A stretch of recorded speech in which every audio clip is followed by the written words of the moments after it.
Hello! Welcome back to my channel. இன்னைக்கு வந்துட்டு நம்ம ஒரு 3 ட்ரிக்னாமெட்ரி சம் தான் பார்க்க போறோம். ஸோ 10th ஸ்டாண்டர்ட் புக்ல இருக்க எக்ஸர்சைஸ் நம்பர் 6.5 தான். ஸோ இதுதான் சம்மு. Root of 1 + cos θ by 1 - cos θ is equal to cosecant θ + cot θ. இந்த டேர்ம்க்கு இந்த டேர்ம் வந்து ஈக்குவல் தான் அப்படிங்கிறத நம்ம ப்ரூவ் பண்ணணும்.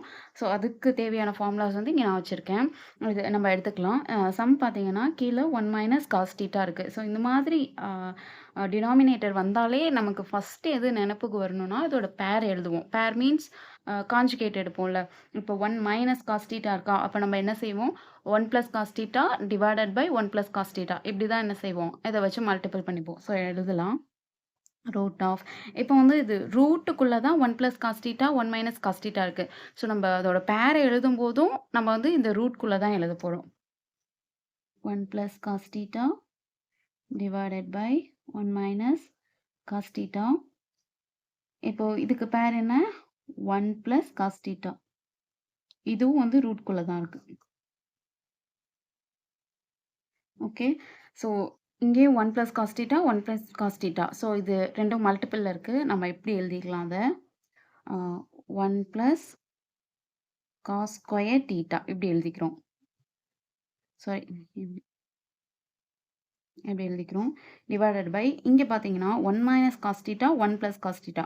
a - b a + b அதோட ஃபார்முலா என்ன? a² - b². ஸோ அந்த ஃபார்மேட்ல எழுதிக்கலாம். So 1² - cos square θ. இப்போ வந்துட்டு இந்த 1 - cos ஸ்கொயர் θ எப்படி எழுதலாம்னா sin square θ + cos square θ is equal to 1. So 1 - cos square θ எப்படி எழுதலாம்? sin ஸ்கொயர் θன்னு எழுதலாம். ஸோ root of 1 + cos θ squared by sin square θ. Okay. இப்போ இங்கேயும் ஸ்கொயர் இருக்கு, இங்கேயும் ஸ்கொயர் இருக்கு. நம்ம இந்த 2 ஸ்கொயர வச்சு நம்ம என்ன செய்யலாம்? இந்த ரூட்ட வந்து கேன்சல் பண்ணிடலாம். ஸோ இந்த ஸ்கொயர் என்ன ஆயிடும்? ஸோ இது வந்து ரூட் இல்லாம இருக்கு இப்போ. 1 + cos θ by sin θ இருக்கு. sin θங்கிறது வந்து இது 2த்துக்குமே காமன். ஸோ அத என்ன செஞ்சுறேன்? நான் பிரிச்சு எழுதிக்கிறேன். 1/sin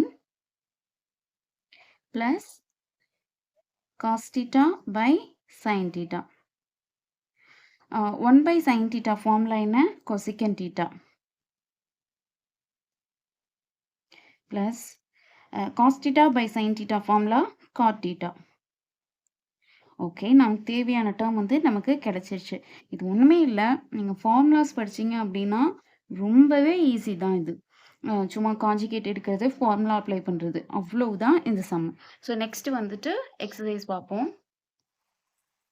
நெக்ஸ்ட் வந்து எக்ஸர்சைஸ் நம்பர் 6.6 பார்க்கலாம். ஸோ இந்த டேர்ம்ல இருந்து இது காட் ஸ்கொயர் θ அப்படிங்கிறத என்ன செய்யணும்? நம்ம ப்ரூவ் பண்ணணும். ஸோ ஃபர்ஸ்ட் என்னன்னா சீக்கனை வந்து நம்ம எப்படி எழுதலாம்னா 1/cos அப்படின்னு எழுதிக்கலாம். இதுவும் ஃபார்முலா தான். ஃபார்முலாஸ் படிச்சீங்கன்னா அந்த சம் வந்து ரொம்ப ஈஸி. ஸோ நான் எழுதிக்கிறேன். சீக்கனை வந்து 1/cos θ divided by sin θ minus sin θ by cos θ. இப்படி இருக்கு அப்படின்னா இந்த டேர்ம் எங்க வரும்னா இங்க வந்துரும். இந்த டினாமினேட்டர் என்ன செஞ்சிடுறோம்? கீழே எழுதிக்கிறோம். டினாமினேட்டர் இங்க இருக்கு. டினாமினேட்டர் இங்க வந்துடணும். 1/cos θ sin θ. இது வந்து மைனஸ் டேர்ம்ல இருக்கு. ஸோ இது மைனஸ் பண்ணணும் அப்படின்னா நம்ம என்ன செய்யலாம்னா இந்த 2த்துக்கும் நம்ம வந்து எல்சிஎம் எடுக்கணும். எல்சிஎம் எடுத்தோம்னா நமக்கு என்ன வரும்? எல்சிஎம் எடுத்தோம்னா cos θ sin θ வரும். ஸோ இந்த 1 வந்து நமக்கு இங்கே ஆல்ரெடி cos θ இருக்கிறதுனால 1 அப்படியே எழுதிக்கிறோம். அடுத்து இங்கே என்ன இல்லை? இங்கே இருக்கிற சைன் வந்து இங்கே இல்லை. ஸோ நம்ம என்ன செய்யணும்? சைனை இந்த சைனால் மல்டிபிள் பண்ணிக்கணும். So sin square θ. அடுத்து 1 - sin ஸ்கொயர் θ நமக்கு என்ன வரும்? ஃபார்முலா படி cos square θ. So cos square θ divided by cos θ sin θ. இங்கே வந்து 2 cos இருக்கு. cos ஸ்கொயர்ட் இங்கே வந்து cos இருக்கு. ஸோ 1 வந்து என்ன செஞ்சிடலாம்? கேன்சல் பண்ணிடலாம். மிச்சம் என்ன இருக்கும்? cos θ பை sin θ இருக்கும். cos பை sin ஃபார்முலா என்ன? cot θ. ஸோ எல்லாத்துக்குமே ஃபார்முலா தான் நமக்கு. ஈஸி அவ்வளோதான். நமக்கு தேவையான ஃபார்மேட் கிடைச்சாச்சு. ஓகே. நெக்ஸ்ட் வந்துட்டு எக்ஸர்சைஸ் நம்பர் 6.7 இங்கே வந்து ஒரே ஒரு ஃபார்முலா தான் நம்ம யூஸ் பண்ண போகிறோம். இப்போ வந்துட்டு இதில் ஒன்றே ஒன்று கவனிக்க வேண்டியது sine square theta cos square theta is equal to 1. So இந்த சைன் அந்த டீட்டா வேல்யூ இருக்குல்ல அது வந்து சேமாக இருக்கணும். இப்போ இங்கே பார்த்தீங்கன்னா ஏபி இருக்குது, ஏபி மாற்றி மாற்றி இருக்குது. நம்ம இந்த ஃபார்முலா அப்ளை பண்ணோன்னா இங்கே ஏ இருக்குன்னா இங்கேயும் ஏ இருக்கணும். அப்போ தான் இந்த ஃபார்முலா அப்ளை ஆகும். இங்கே ஏ இங்கே பி வச்சு இந்த ஃபார்முலா என்ன செய்ய முடியாது, அப்ளை பண்ண முடியாது. அதை மட்டும் நீங்கள் கொஞ்சம் கவனிச்சுக்கோங்க. ஓகேவா? ஸோ இப்போ நம்ம என்ன செய்யலாம்னா இந்த சைன் ஸ்கொயர் டீட்டாங்கிற ஒரு டேர்ம் இருக்குது. அடுத்தது நீங்கள் இங்கே பார்த்தீங்கன்னா சைன் ஸ்கொயர் டீட்டா ஏ வந்து இங்கே தான் இருக்குது. ஸோ இந்த 2 டேர்ம்ல இருந்து சைன் ஸ்கொயர் ஏவை என்ன செய்யலாம்னா காமனாக நம்ம வெளியில் எடுத்துக்கலாம். Sine square A. இப்போ மிச்சம் இருக்கு cos square B plus sine square B. ஓகேவா? அடுத்து இங்கே காஸ் ஸ்கொயர் ஏ இருக்குது, இங்கேயும் காஸ் ஸ்கொயர் ஏ இருக்குது. இந்த 2 டேர்ம்ல இருந்து காஸ் ஸ்கொயர் ஏவை நான் என்ன செய்கிறேன், வெளியில் எடுத்துக்கிறேன். ரிமைனிங் இருக்கிறது sin squared b plus இங்கே cos squared b. Okay.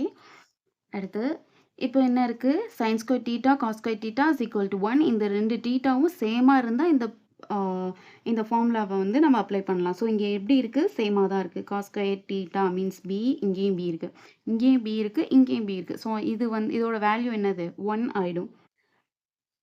sin squared theta a 1, இதோட value 1 plus cos squared theta cos squared a இதுவும் 1. 1 into anything 1 சாரி இப்போ cos squared a wall 1 multiple பண்ணோம்னா cos squared a தான் வரும். So sin squared a plus cos squared a is equal to 1. நமக்கு answer 1 கிடைச்சிருச்சு. Next வந்துட்டு இன்னும் கொஞ்சம் சம்மோட நான் உங்களை மீட் பண்ணுறேன். தேங்க்யூ.